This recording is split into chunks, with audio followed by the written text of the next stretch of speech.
Documents from a case that happened 50 years ago. Let's play along with the old man for a little longer, shall we? Zach, that means we need to head for the sheriff's department. Can there really be documents here that the FBI doesn't even have? What do you think, Zach?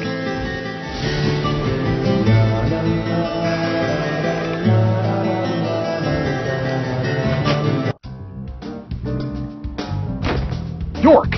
I told you! It's nothing more than local folklore. Harry said that he was there. The Raincoat Killer is a phantom, made up to scare children long ago. I can't believe you fell for that from Harry, of all people. I agree with George. Harry likes to play with people. Play with their minds, too. George, Emily. Of course I don't believe him word for word. But you won't mind if I at least try to confirm what's wrong, will you?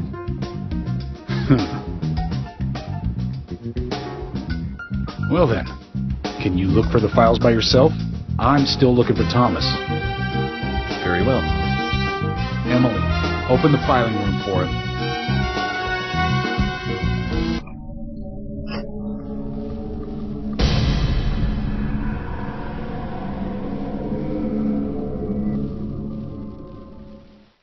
They're here too, Zach. This might mean we're getting warmer to what we need.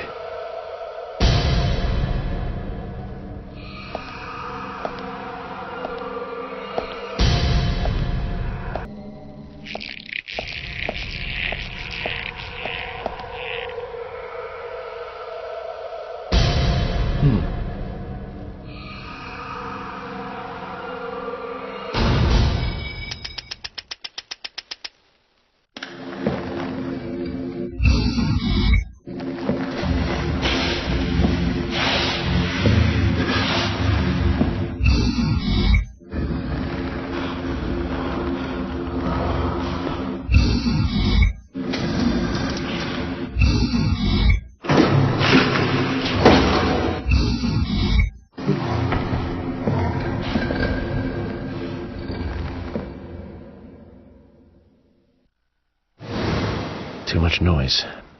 We're still missing a vital piece of the puzzle.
Zach, looks like we need to continue our search for the documents.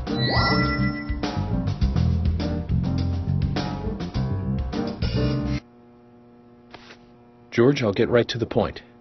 It looks like someone else has just removed the documents I'm looking for.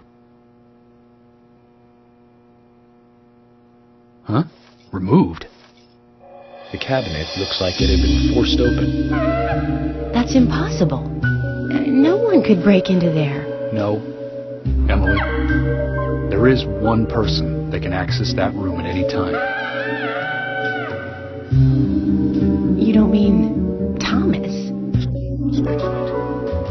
Profiling is my job, remember? More importantly, Emily, could you get me a coffee? A fresh one if possible. Coffee? At a time like this? Why now? Emily, please. This is very important. Some coffee. And bring some milk on the side.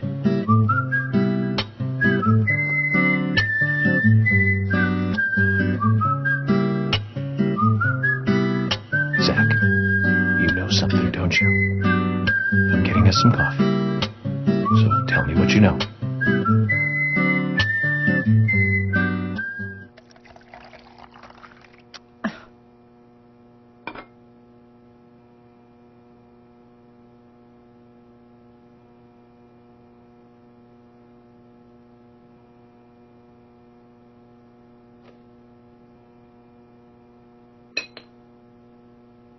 Ooh, Zach, this is amazing. Even the taste of her coffee is thrilling, to say the least. What? No, nothing. This isn't the cup that Thomas always uses for me, is it? I'm sorry about that too, then. I just used a cup that was nearby. You have a problem with that? Problem?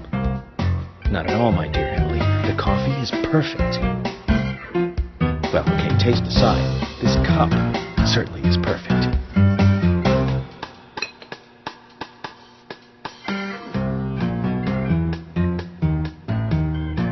George, Emily, we're going to Velvet Falls. There's something waiting for us there. I can feel it. York, are you joking?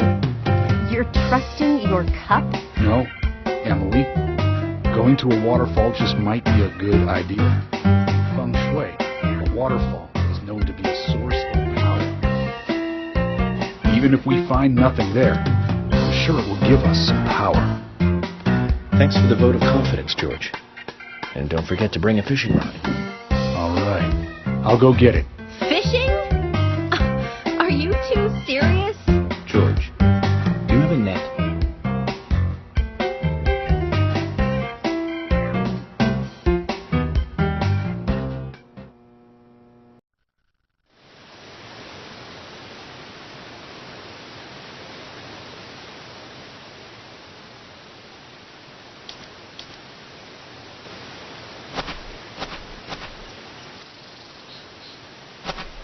Zach, I hope we can catch a big one.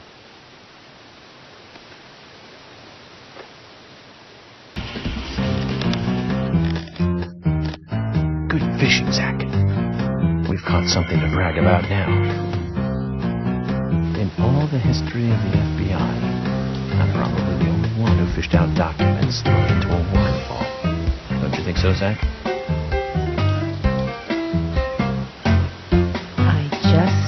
Don't believe it. Files from a waterfall.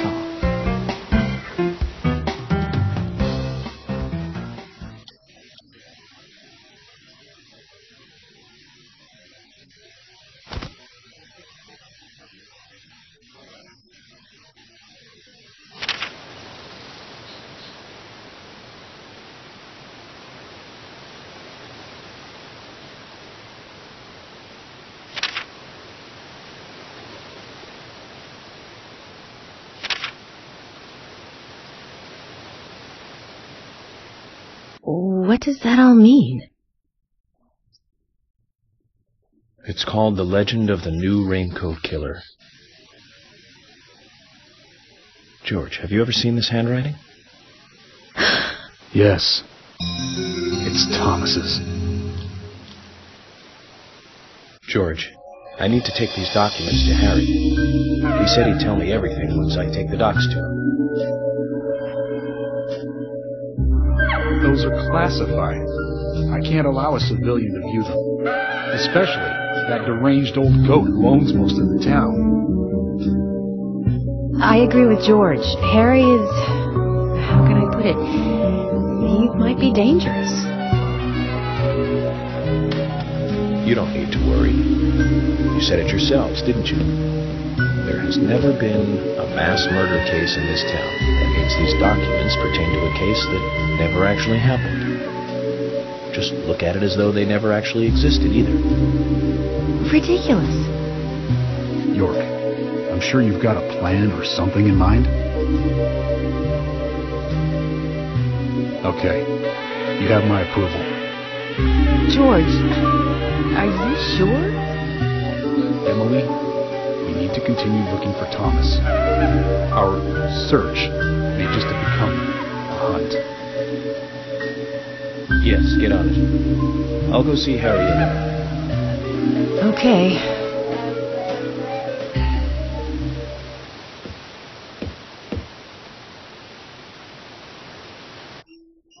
I wouldn't believe it if I hadn't seen it for myself. But Thomas? There's got to be a rational explanation for this.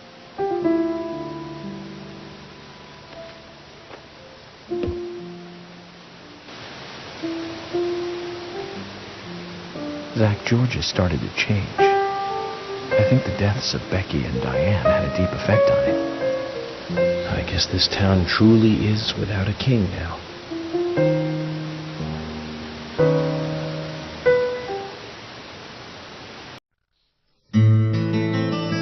Okay then, Zach.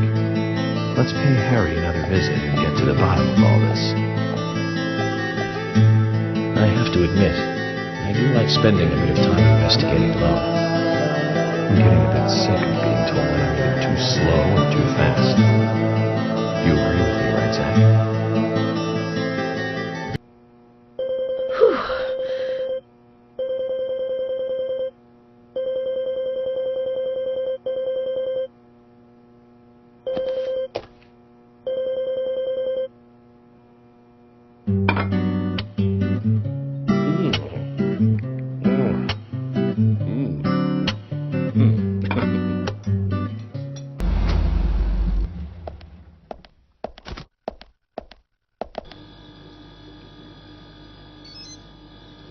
Mr. Francis York Morgan, finally you have arrived.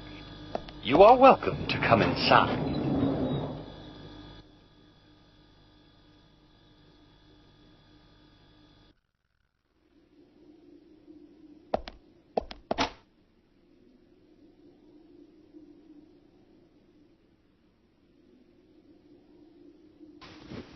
Looks like the next game is hide and seek.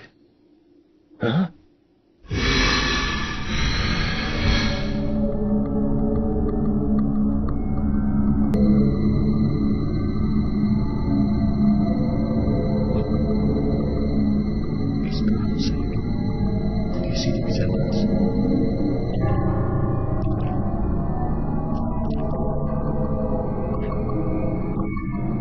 Zach, look.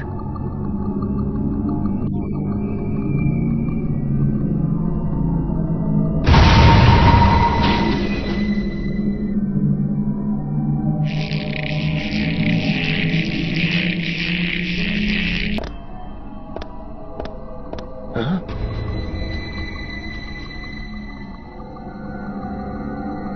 Emily! At times we must purge things from this world because they should not exist, even if it means losing someone that you love. Stop!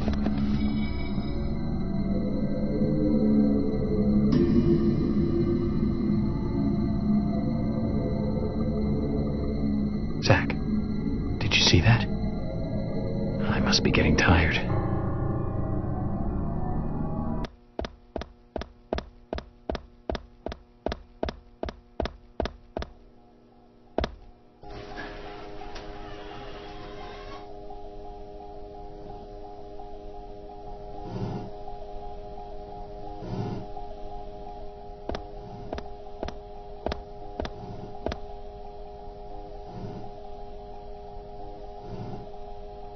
Zach, looks like we're out of the countryside and back in civilization.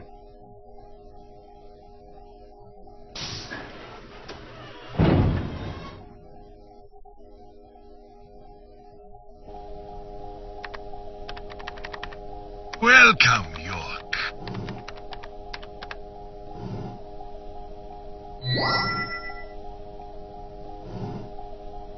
I brought the documents.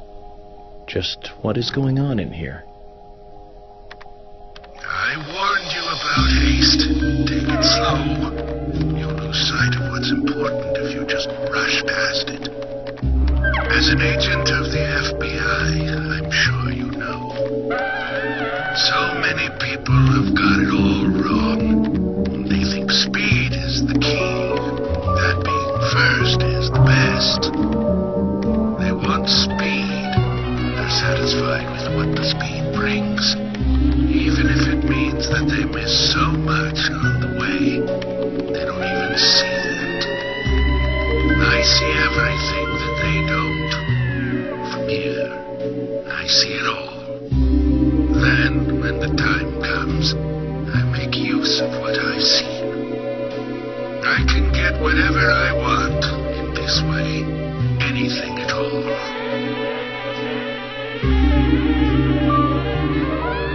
You're certainly talkative today, Harry. But I didn't come here for a business lecture. Tell me everything you know. Speed is not important. Timing is what is important. Timing. York, you have a natural gift for waiting for the correct timing. Just be careful that your haste does not ruin everything. That will be vital to solve the current case at hand. York, I know more than you think, but less than what you hope. One, you have trust.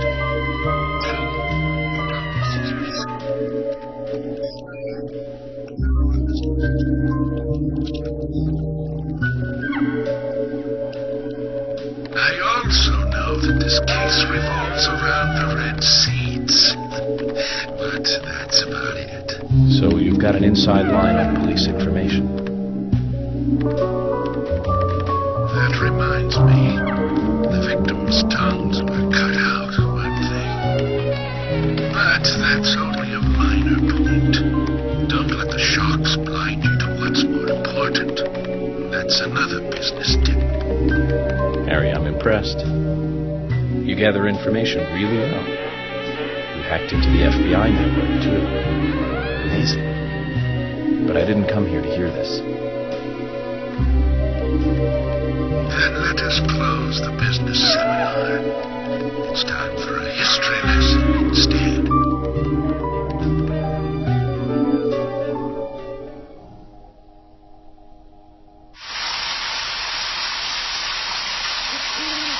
I remember it as though it were yesterday, if you'll pardon the cliché. It was dark, raining, a foggy night. My parents, who normally got along, were fighting over something. My father was blaming my mother, it seemed. So I left the house and headed for the clock tower. There was a party being held that day to celebrate the tower's completion. I wanted to see the town from above, and so I decided to climb the tower.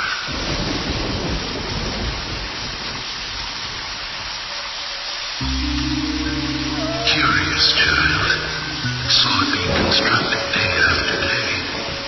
I'm not sure why, but I was really drawn to the tower in some way. And that's why I knew. From the pit in the theater, there's a path to the clock tower. They were just cleaning up after the party, so it was easy to get into the theater. I used the secret passage to sneak into the tower. But when I reached the top, I saw something very strange.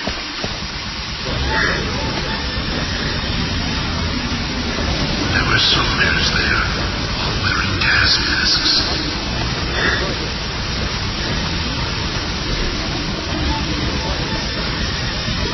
I moved closer and saw that they were fiddling with some kind of device. The device was emitting purple smoke outside. Just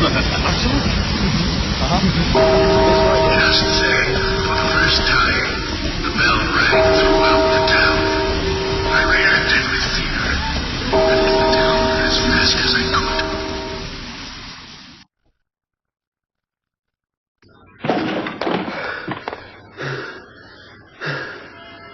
When I got outside again, the purple fog was spreading. I covered my nose and mouth and ran home. I unconsciously counted the number of times the bell rang. After the 12th time, the bell did not stop ringing. It rang a loud 13th time.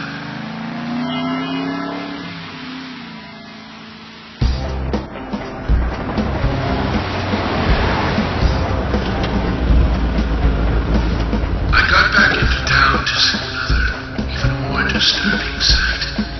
The people were attacking and killing each other, rampaging as though insane.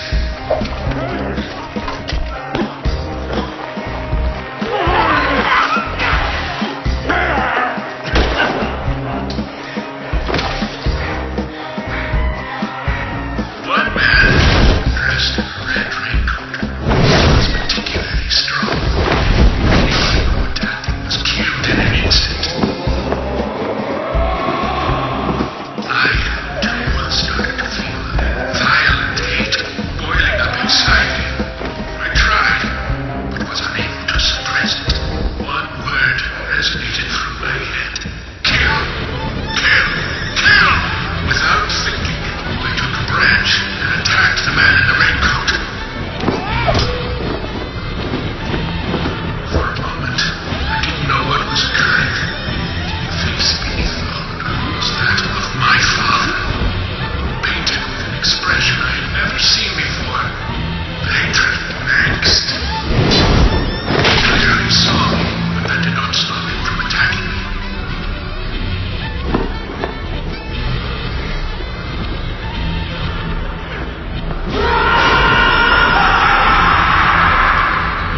He knocked me out, and I fell to the ground.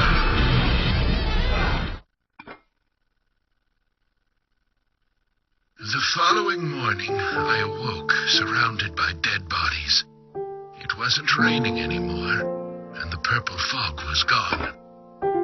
I couldn't believe what I saw and what I myself had done.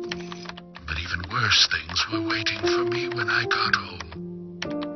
My mother was dead, killed, presumably also by my father.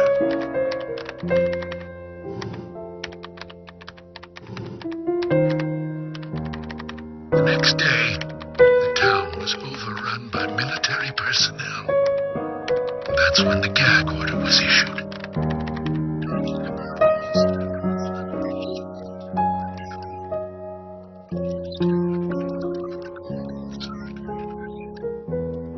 Country folk are very patriotic. We never tell our children about what happened. But these things find a way out of even the tightest of lips, in parts. People only speak of the killer in the red raincoat, which is where the legend of the raincoat killer comes from. Quite a story. After the incident, the gas seeped into the soil of the town. Even today, when it rains, a minute amount is released. That's why I never take my mask off when I'm outside. This town is dirty, York. If what you say is true, then the killer is someone who is badly affected when it rains. You need to draw the conclusions, not I. I have no conclusions. Is there a connection between the red seeds and the gas then? This is just my own presumption. The seeds and the gas have a similar effect on our nervous systems. I believe someone figured that out and decided to use it. Or it could just be nature's way of getting back at us humans.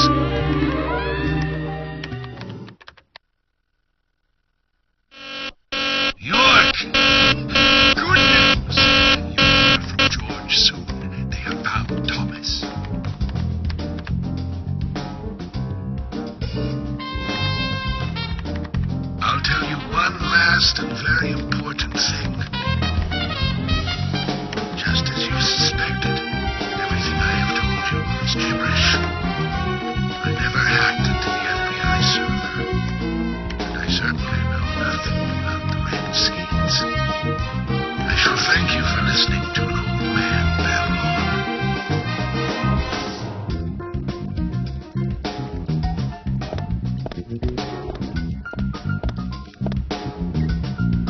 ask you one thing then, Harry.